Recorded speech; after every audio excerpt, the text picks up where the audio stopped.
What's cracking, everybody? It's your favorite starving musician, Jackie Jordan, back with another video. And you were tuned in to another episode of a short podcast with Jackie Jordan.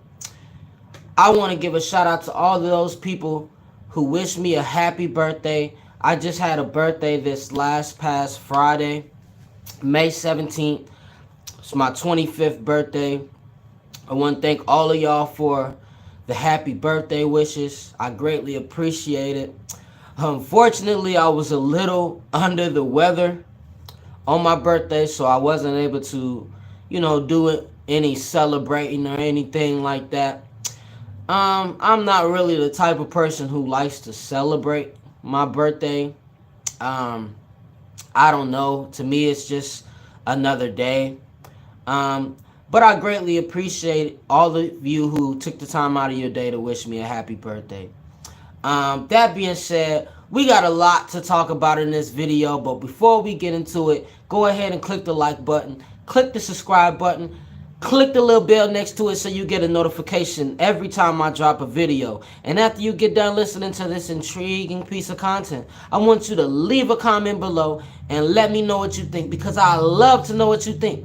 For real, y'all, come on, leave me a comment, hit the like on this video. That's the only way I can grow this channel and I can continue to give you all some great content. We got a lot of things in the works.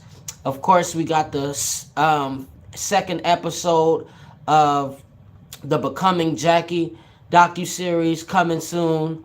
I've still been in the studio, as you can see, working on a lot of great music that is going to be yours in the very near future. And we got a bunch of other things that I'm working on and I'm trying to put together. I'm trying to put together, some live performances, so you all can kind of see what my live show looks like. Get a feel for that live reaction. But in order to give all of y'all this great content, I need y'all to like and I need y'all to comment below. Let me know what you think so we can get this community going. I know there's some things that I could probably do better, which is posting in the community tab on YouTube, and also,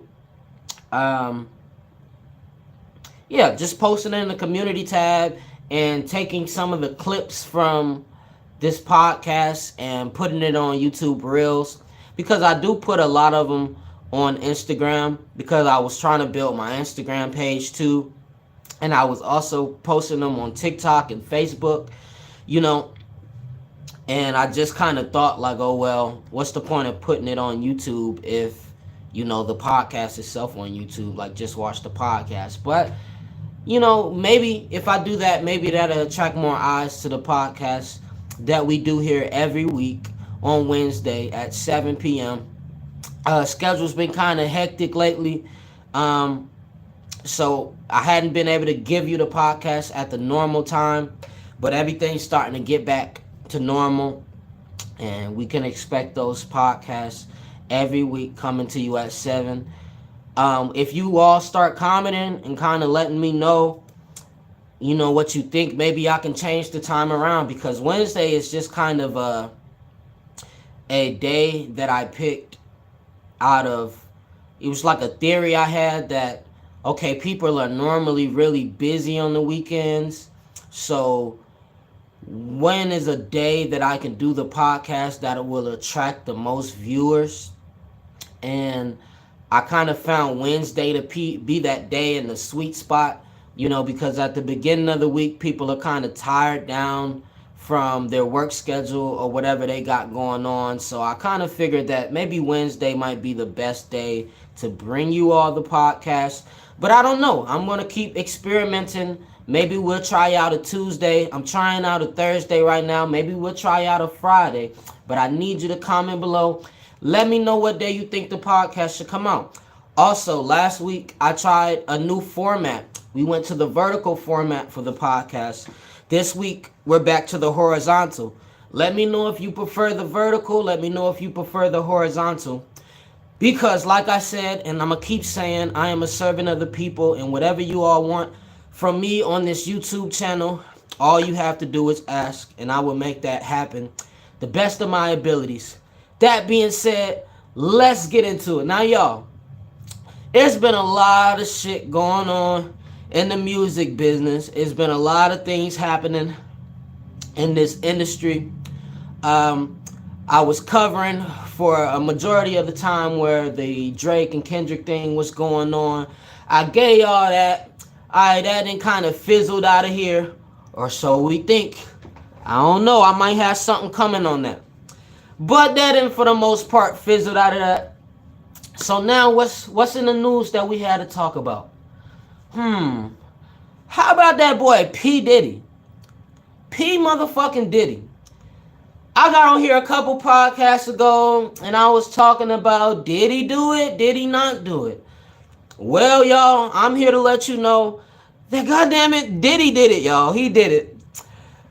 Those of y'all who don't know what I'm talking about, this past Friday, my birthday, the video of Diddy assaulting his then girlfriend Cassie Ventura in 2016 at the Intercontinental Hotel in Los Angeles, California, has leaked on the internet. We don't know who put it out. Maybe it was, the LAPD. Maybe it was Miami. We don't know who put it out. But the video hit the internet, and it's bad, y'all. Diddy was beating that girl. He came down. First of all, when I first seen it, I was like, this can't be real. This looks like a scene out of the Boondocks. This nigga is running down the hallway with a fucking towel. This nigga's titties is jumping while he's running down the hallway. And he has a towel wrapped around his waist. And then he walks in there and he just starts assaulting her. And y'all, I was very sick when I watched the video. As I can assume most of you were. I didn't get pleasure out of watching that video. Diddy has been a person who I have looked up tremendously in this industry. Ever since I was a little kid, I have always been a huge Notorious B.I.G. fan. If you're familiar with my music, especially some of my earlier work, you can hear that Biggie influence in there. The whole Bad Boy, the 90s, 95, that whole little era. Diddy had a great influence on my life, and he was one of the artists that I always wanted to work with. I actually kind of have a few industry ties to Diddy. There are producers who he has worked with on some of his shows on Revolt who I have industry ties with, and there was a point in time where I was trying to leverage those relationships to kind of help put me in Diddy's vicinity, because he was always a person who I admired and I wanted to work with. I used to wear his clothing. I used to wear Sean John coming up. Diddy has always been the man in my eyes. The very first song that I ever recorded in the studio was a remix to Wild Boy by MGK. That was MGK's first hit single while he was signed to Bad Boy. So I always admired Diddy. So to see that video, man, it really broke my heart to watch that. But I wish that I could say that I was surprised. And I only say that to say because a couple years ago, while I was kind of studying the Notorious Big, I'm a student of the game when it comes to this music stuff, so I'm always studying and trying to figure out what inspired this artist to do this, and what was his walk of life and how did he find success. Like, I'm always just studying the greats. Michael Jackson has a quote where he says, always study the greats and then become greater.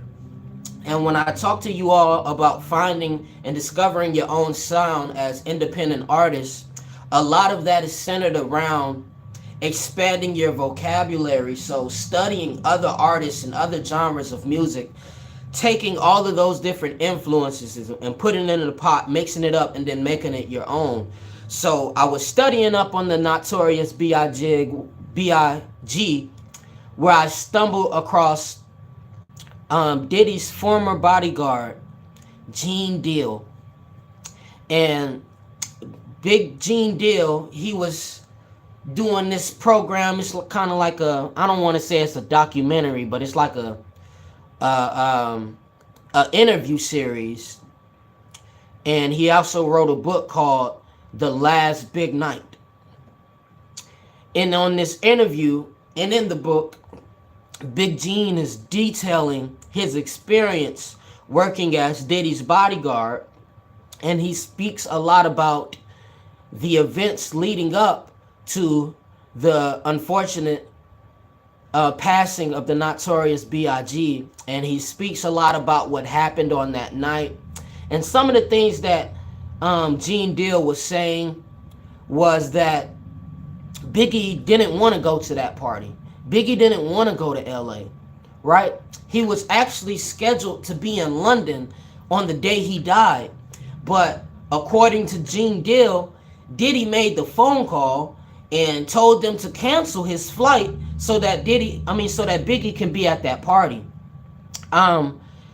While they were out in LA, Big Gene says that Biggie and Lil C's and them, they didn't go anywhere. They pretty much stayed in their hotel room. They went and did, some interviews or whatever, but they weren't popping out at every party. So according to Gene Deal, he says Diddy was out everywhere. Diddy was posting up, outside of the House of Blues, talking to Dr. Dre.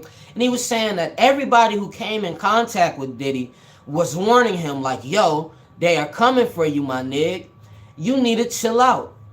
Y'all need to get up out of LA. This ain't the right time for y'all to be here. But the way Big Gene explains it is, Diddy was on an ego trip. He was like, man, I'm so untouchable. Can't nobody touch me. I run LA. I run New York.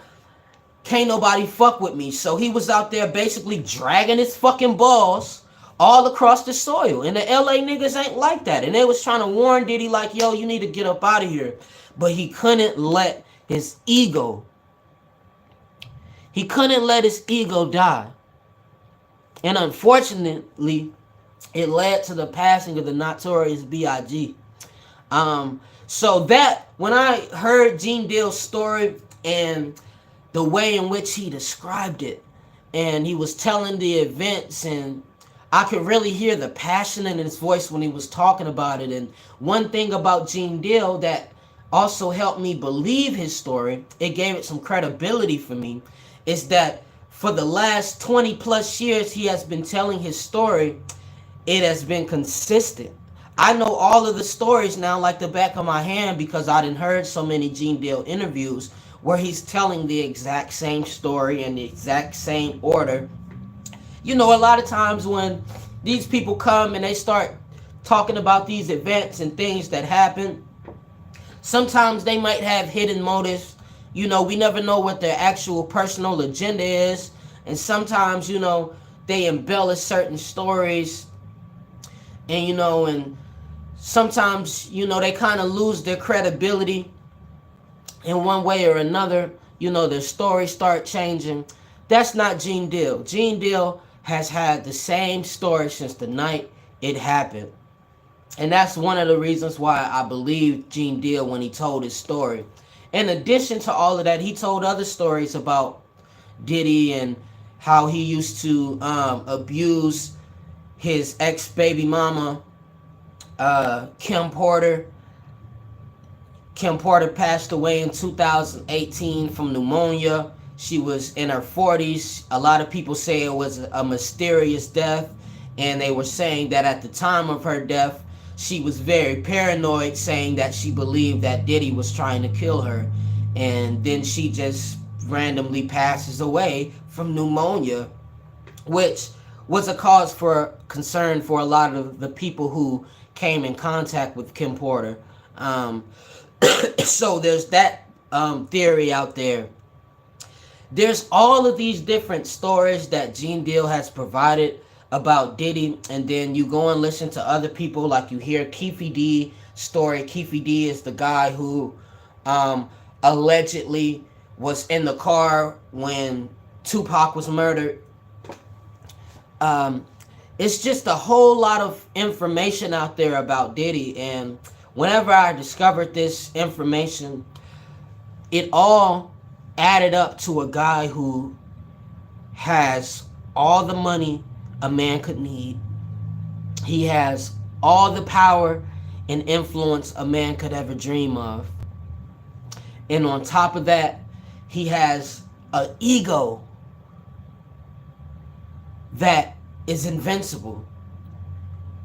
When a man reaches that level of success, and I probably said this in one of the recent podcasts, but I was like, ain't it funny how whenever these artists or entertainers or business moguls, whenever they reach a certain level of success, whenever their bank accounts reach a certain number, they tend to get bored with their success because you can buy anything you could ever want. You can have anything you could ever dream of. So they tend to look for other things outside of the norm to give them that satisfaction.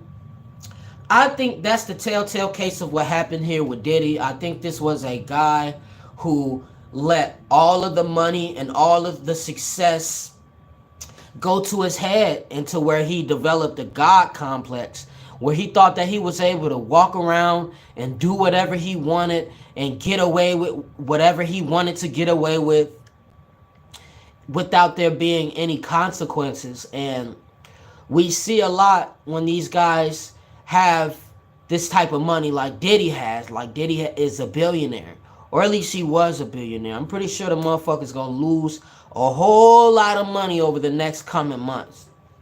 You know, but whenever you have that much money, power, and influence, you start to think that you're God, man.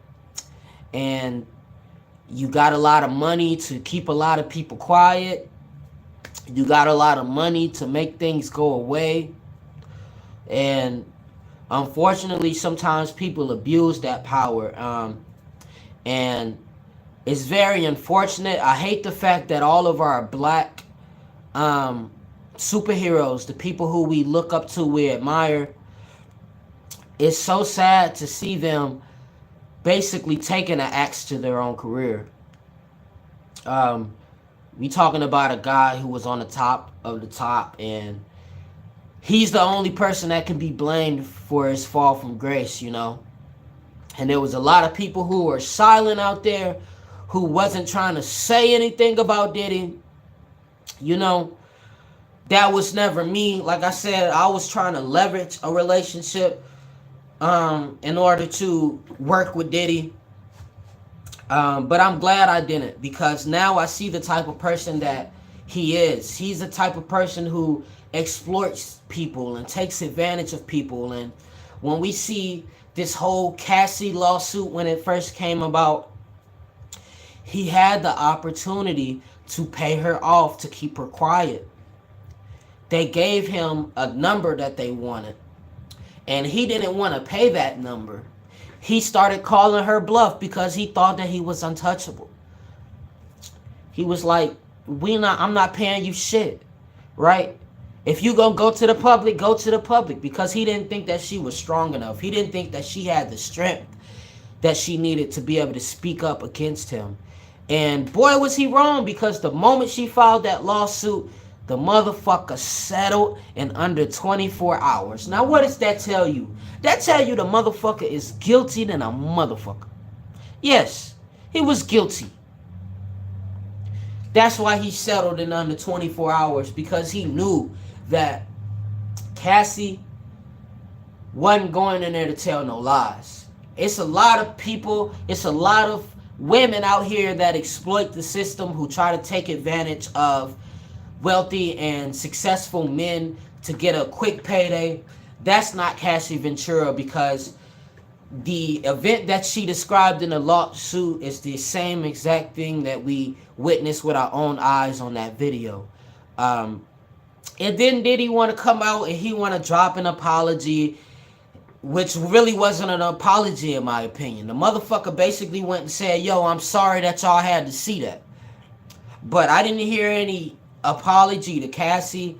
I didn't hear any acknowledging that he was wrong, because first of all, the motherfucker said, yo, I'm sorry for what y'all seen in that video. That's inferring that that was a one-time thing. What y'all saw in the video was me. I lost my cool. I was fucked up. It was a bad point in my life. As if it's not mad other evidence, mad other witnesses coming forth saying, no, nigga, you've been doing this for the last for as long as we knew you. This has been you. That's why I said y'all gotta look up Gene Deal. And one thing I love about Gene Deal is he's so humble and down to earth that he's easy to contact. So I don't really have no money to pay Gene Deal, but I think Gene Deal is the type of nigga, you know, to where he'll come on this platform and he'll interview for free. So I'm going to try my best to get an interview with Gene Deal to try to bring him on this platform, you know, and we can have a quick discussion about some of the things that he experienced while working alongside Diddy. But prayers to everyone involved. I hope Cassie is in a much better place now with life. No woman should ever have to go through that. And I just want to speak a bit about domestic abuse, because domestic abuse is something that is very close and personal to me, because I've experienced a lot of it in my childhood. I grew up watching my mother, who was very abusive towards her boyfriends.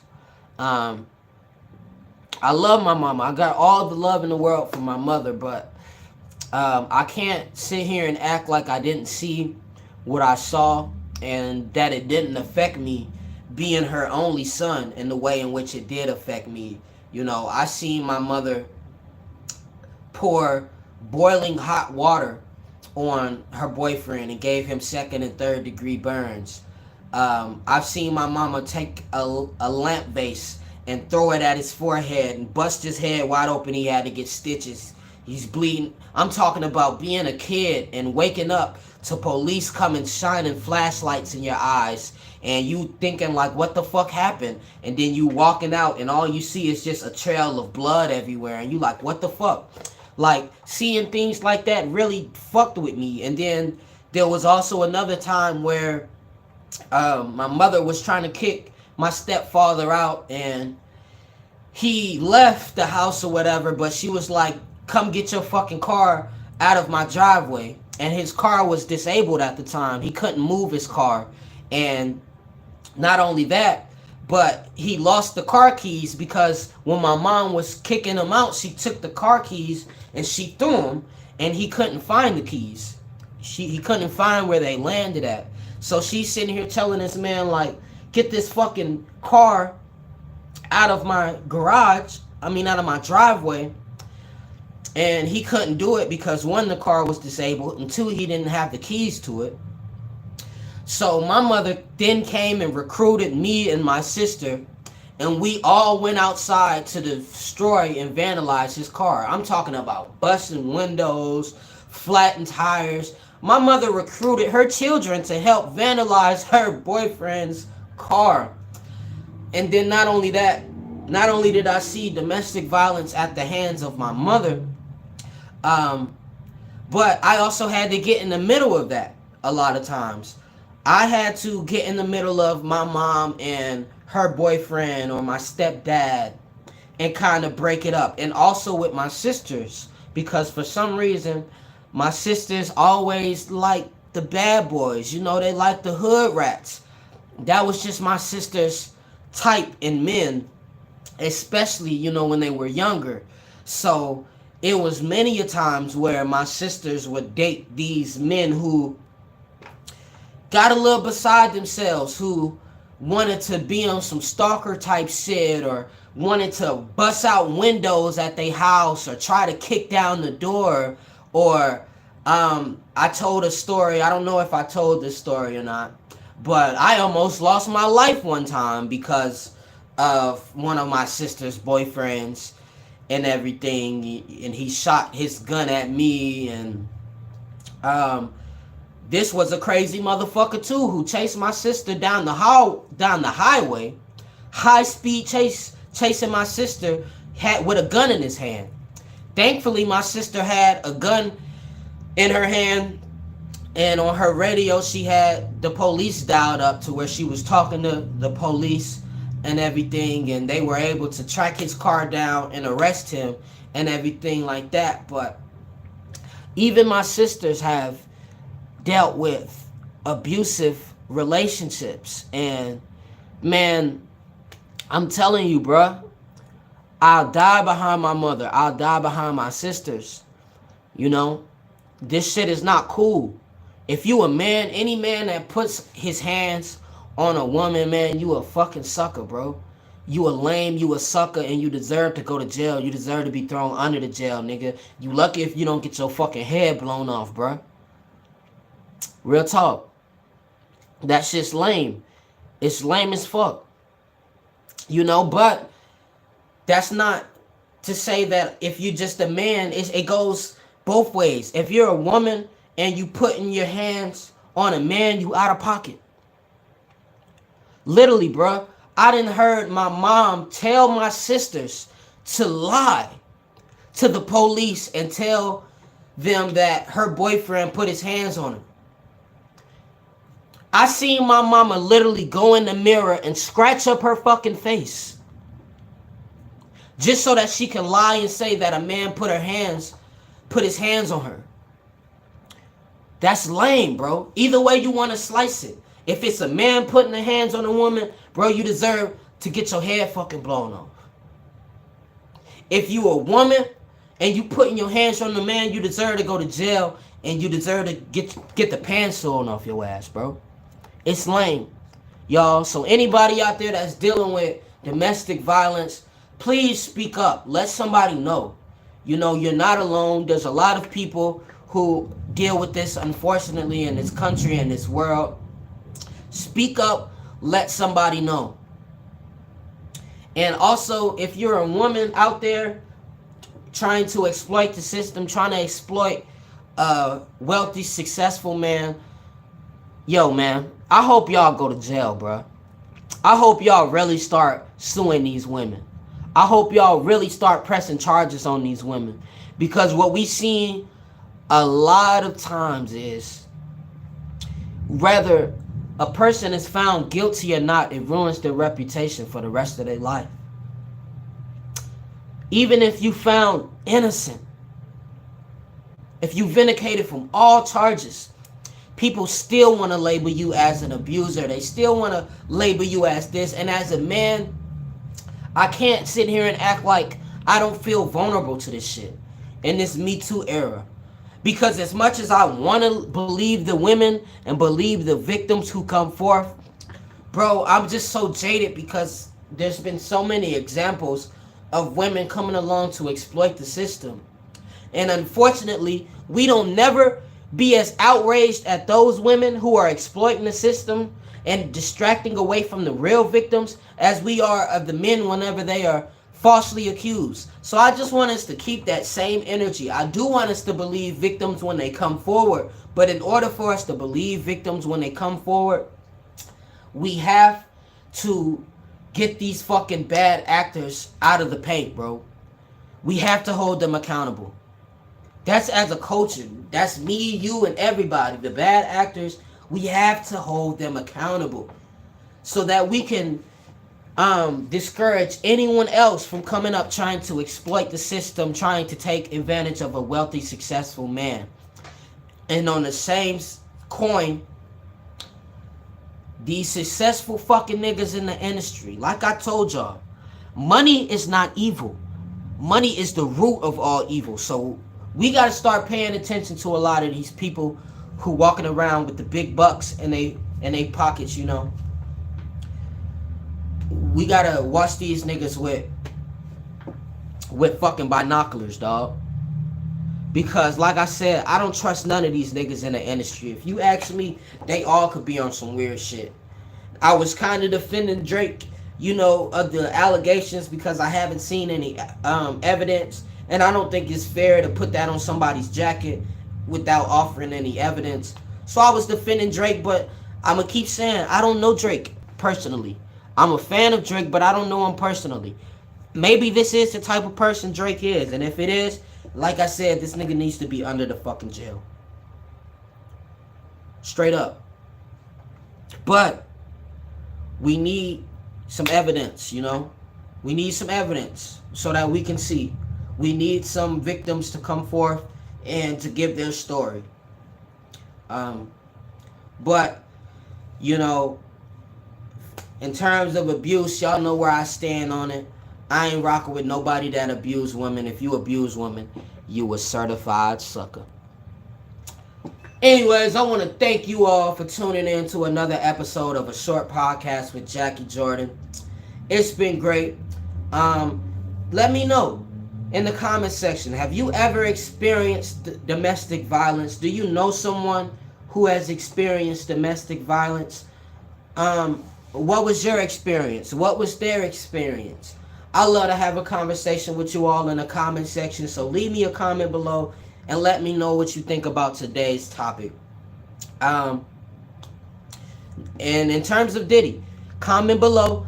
Let me know if you think there's some more victims out there. Let me know. Give me your theory on the night the Notorious B.I.G. died. Give me your theory on the mysterious passing of his ex-baby moms, Kim Porter. Let me know what you think about this entire situation right now in the comment section. Now, if you like listening to videos like this, I want you to click the like on this video.